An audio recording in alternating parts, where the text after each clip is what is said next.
पूर्णता का अनुभव तभी होगा जब देहाभिमान श्री भगवान में अर्पित हो जाए। शरीर स्वस्थ हो या अस्वस्थ, सामने प्रतिकूलता हो या अनुकूलता, कोई निंदा करे या स्तुति, अपमान दे या मान, सब में समान भाव रखकर परमात्मा चिंतन में तन्मय महापुरुष वो बोल सकता है तेरा किया मीठा लागे। वो बोल सकता है जोई जोई प्यारो करे सोई मोहि भावे। वो बोल सकता है कबीरा कुत्ता राम का। ऐसे नहीं बोल सकता, ऐसे बोलना खेल नहीं है। भगवान के हो गए तब कितने बड़े महापुरुष हैं, कैसे बोल रहे हैं कबीरा कुत्ता राम का। कहाँ गया देहाभिमान, गलित हो गया, भगवान के चरणों में अर्पित हो गया। ये बड़ी ऊंची बात है, बहुत ऊंची बात है। भगवान का हर विधान मंगलमय, हर विधान अनुकूल ही दिखाई दे, ये तो बहुत बड़ी शरणागति है, बहुत बड़ा समर्पण है। इसलिए पहले खूब नाम जप करो। लखन गुप्ता जी, राधे राधे गुरुदेव।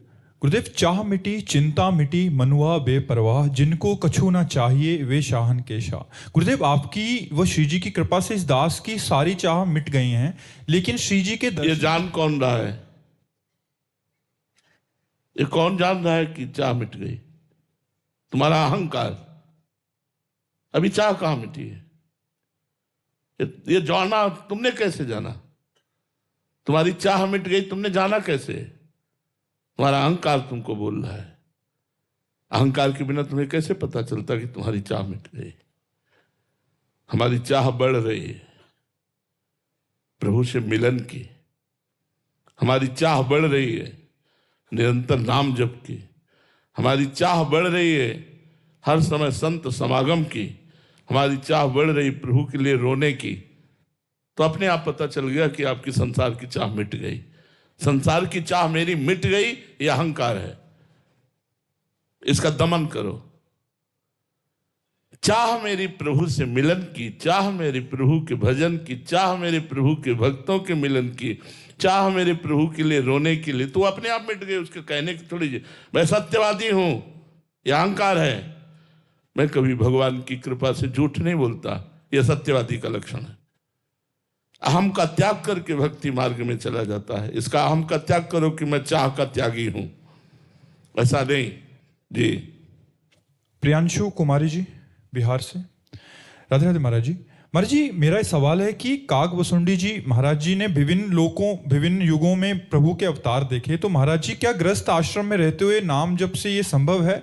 क्या मैं ऐसे युग में जन्म मिल सकता है मुझे जहां प्रभु के अवतार हों और मैं उन्हें पहचान सकूं? महाराज जी जी, भजन से क्या नहीं हो सकता।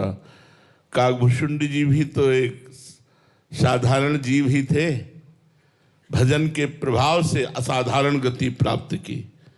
भजन के प्रभाव से आप उन्हीं के मुख से उनके पूर्व जीवन को सुनिए कि अपने गुरु से द्रोह करते थे, अपने गुरु का अनादर करते थे।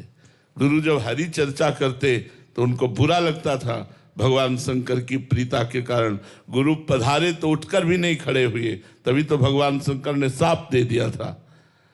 एक साधारण से साधारण जीव असाधारण अबाध अप्रतिहत गति को प्राप्त हो जाता है भगवान के नाम बल से। जितना भजन करोगे जो चाहोगे प्राप्त हो जाएगा। भजन के बिना बातों से प्राप्त होने वाला नहीं। पहले काल के प्रवाह से मुक्त हो, काल पर विजय प्राप्त करो, फिर जाकर बात बनेगी। काल समय, सर्दी गर्मी बरसात ठंडी अपमान दुख सुख, ये सब, इस पर विजय प्राप्त करो। कालातीत समुझ जाए शरण ते डरत ना काल डर, धियो दान तीन भय द्वंद्व दुख सब घटे, नित नित नव नव प्रेम कर्म बंधन कटे। ये स्थिति भजन, बिना भजन के आज बातें बहुत हैं, भजन बहुत कम है। 4 घंटे 6 घंटे एक ही नाम में मन को लगाना निरंतर चल रहा है, फिर बातें करो तो अच्छा लगेगा, फिर देखो तो अध्यात्म की उन्नति। बिना भजन के कुछ नहीं प्यारे, कुछ नहीं, चाहे 18 पुराण कंठस्थ कर लो, भजन के बिना गति नहीं। भजन के बिना आप विद्वान हो सकते हैं, कर्मकांडी हो सकते हैं, आप योगी हो सकते हैं, लेकिन आप प्रेमी नहीं हो सकते। बारी मथे कृत होए बरुशिक ताते बर तेल, बिनु हरि भजन भवतरी या सिद्धांत पेल। जब तक भगवान का भजन नहीं, तब तक वो केवल व्यर्थ की वार्ता ही है। वार्ता से काल पर विजय प्राप्त नहीं की जा सकती, उसके लिए मंत्र जप और भजन की आवश्यकता है। तो गुरु जी की शरण होकर उनसे प्राप्त मंत्र और नाम निरंतर रटे और साधना में प्रवृत्त रहे, तो दीर्घ काल तक ऐसा करने के बाद हृदय की स्थिति बदल जाती है, भगवदाकार स्थिति होने लगती है, एक आनंद की स्थिति रहने लगती है, तब सब दिव्यताएं अपने आप आ जाती हैं। अनंत जी मुंबई से। राधे राधे महाराज जी। महाराज जी, मैंने आपके सत्संग में काफी बार सुना है कि किसी की निंदा नहीं करनी चाहिए। महाराज जी, मैं ये जानना चाहता हूँ कि भक्ति में जीवन या हमारे भक्ति पर इसका क्या असर होता है? इसका असर ये होगा कि जिसकी निंदा आप कर रहे हो, आप वही आचरण आप में आ जाएंगे, करके देख लें, वही आचरण आ जाएंगे। हम अपने जीवन के अनुभव की बात कहते हैं।